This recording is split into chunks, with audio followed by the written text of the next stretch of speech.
Have we complied with the Open Meetings Act? Yes, sir. Please call the roll. Booker, Here. Ratliff, Moore, Brown, Here. Mathey, Here. Slate, Here. McIntyre, Lomavoya. Here. Okay, and we're just gonna go around the room and introduce ourselves, and we'll start here at the table. I'm Mayor Stan Booker. Nate Slate. And Nate represents the STEM consortium in this capacity. Mark Lavoie, United Way of Southwest Oklahoma. Donald Blazik, Sherwood, City Clerk. You're next, Rich. Okay, Bruce Rogalski, Lawton Economic Development Authority. Doug Brown, Public School. Bill Mackey, Great City Office. Okay. Davis, just here for the public. Garrett Bingham, Assistant City Attorney. Okay, all right, Mrs. Woody.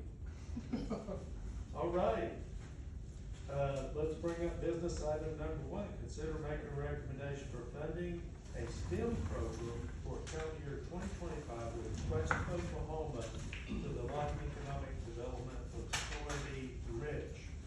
Okay, so, as you all are aware, I believe, is the steady project plan. The steady project plan is our city's project plan that covers industrial development within the city of Lawton.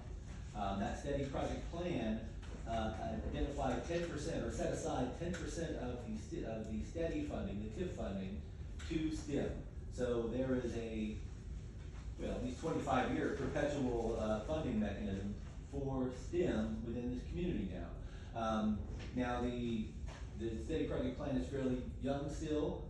We have TIFs 3, 4, 5, and 6, but 5 and 6 were just put in and they don't earn any money yet because they don't get any revenue yet. So right now the funding that was put forth, as you recall, we looked at a budget a while back where we accelerated some of the funding. So we did is we created a 10-year funding program based on the current day's funding with the expectation that by the time we get to the end of 10 years, we'll have more projects in and we never will run out. But it allows us to fund a little more strongly in the front end, the first 10 years. And that amount was $206,000 that you all approved and Lita approved as we went through this. So we've been setting that amount aside. It's actually set aside 15% for the first 10 years, and then we'll make it up in the last 15 so that the steady project plan will adjust in the future. So that being said, we have a couple of years worth of funding already set aside, so that allows us to kind of overspend a little bit for these 10 years. Now, what we have before you is an agreement. This is the first agreement, really the first expenditures or proposed expenditures of that funding. We have an agreement with Quest of Oklahoma, and what they are going to do is they are going to manage the community STEM program for the community or for Lita per se. I mean, it's really the city's money, just so you know how project plan works. It's the city's money really, but Lita is the authority that's entrusted to expend that funding. So this agreement here is with the Lawton Economic Development Authority, between Quest and Lawton Economic Development Authority. But Lita wants the STEM board to always be the guiding force behind how the money is spent. So in this case, the original meeting that was set with this body didn't get a quorum, so actually in this case, the cart actually came forward. Lita met yesterday and approved this agreement. However, if there was any changes you wanted, we would actually make the changes and take it back to Lita. But we wanted to get it rolling, we didn't want to hold it up any longer. So, that being said, you have a scope of services that provides a fairly robust STEM program. There are camps for kids K through 6, and the goal on that, performance goal on that particular piece, I'm on the Exhibit A, the scope of services. So this is, but I didn't put page numbers on there, so. So the scope of services is Exhibit A of the agreement. It's going to be back behind the legal language part, because that's really what, so just the mechanics of the agreement is it's a reimbursement agreement. So that's how the mechanics work. It's just like any of the other agreements the city has with these things. But the scope of services is what really matters, that's what this funding agreement is providing. And so you have, your program offerings are IM STEM camp for grades K through 6, with a performance goal of 175 students for the first year. Then you have Teen Achievers, which is another, ages 14 to 18, and the performance goal on that is 30 students. Then you have, and if you go towards the second to the last, the scope of work and program requirements is sort of a good summary page. Sorry, I should have put names on it, numbers on it. It's 3 and 4, right there, yeah. So that's a good summary page where it comes down and gives kind of the bullet points of what they're doing and, the duration, when the timelines are, the durations, and then the goals. 30 students for the Teen Achievers.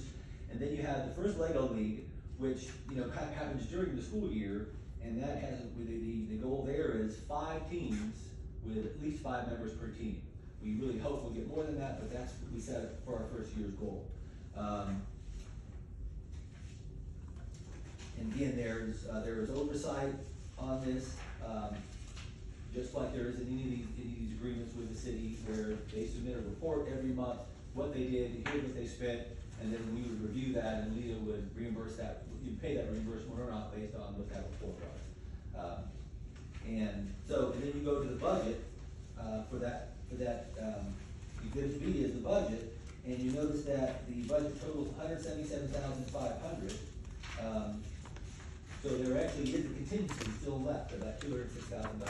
So, if something comes up during the year, we can fund it. I mean, if you all found out about something, you said, hey, Rich, we wanna fund blank, we think this is a great program, you just let me know, and we can take it to Lita to work that out, So I was thinking some of that extra money was, given some money for the monthly STEM consortium events, is that right, or is that? Well, it's not in this agreement, but it's possible, that's what I was kinda getting at, it's available there, it's still there on the table. If you all wanted to fund, if there's, I don't know what the cost is, but there was a fund for the monthly consortium meeting, we could do that. We also intend to get some private donations to fund those meetings. But again, I have $28,000 on the table that we can fund something else. Okay, right? gotcha. Yeah, but I just have to get some direction on that, and some numbers. So I think everybody's pretty familiar with this. Are there any questions? If there's no questions, did you have a question? No, I'm just gonna make a motion to approve. One discussion item, if we may. You and I talked about fundraising for the Yes. STEM consortium, and I just want to make sure everybody agrees how that works and how that money would be handled. What I'm finding, because I'm always up trying to get money for STEM, and I'm finding there's a real appetite for the STEM consortium. Like amongst folks, people that give money have all kinds of attitudes, right? Some are like, I don't want to give money to the city, I don't want to give money to the municipality, I don't want to give, they have all kinds of things. But the STEM consortium they like, because it's over 60 organizations in a flat organization from across the community that represents an incredibly diverse group. So there's an appetite for giving money to that. So then the challenge becomes, how exactly do you receive money? If it's a FISTA, the FISTA's a resource, obviously, and it has a foundation, it raises money for the resource. The STEM consortium is money about outreach. It's about all the groups in that room who are trying to reach out and get to more kids and things to help them do that. So it's a different kind of donation.